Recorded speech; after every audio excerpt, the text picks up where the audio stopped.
Nu er jeg ikke en af dem, der tror på tilfældigheder. At der er en mening med livet.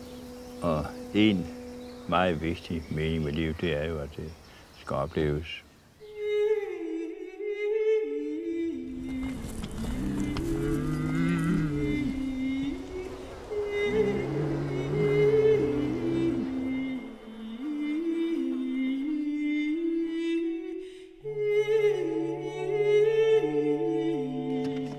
Har du pakket ind i en sovepose? Ja, midlertidigt, for det er varmt op hos os i hvert fald lige i øjeblikket. Den er jo sat ud som stikprøvekontrol, hvor vi kommer uanmeldt. Ja, det er en... Kontroller, der kommer. Ja, netop. Følger økologireglerne, så skal de jo være strøget bedre, end de er. Hvad kan den så blive? Altså, kan den blive en bøde, eller kan det... Det kan også en fratagelse af retten til at holde husdyr.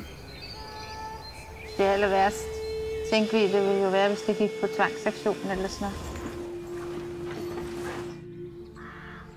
Biodynamic farming is not something from the past, it's something for the future.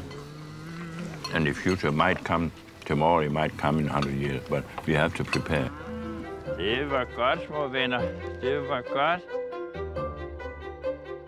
Without helpful fertilizer or the chemicals, how can he get enough food to feed the growing population? This is a capitalistic propaganda from the people who manufacture the fertilizers, who manufacture those different chemicals. Det er en stor nydelse at se regnbuen gå ned lige på vores mark. Og der hvor regnbuen går ned, der ligger der en stor skat ned i jorden.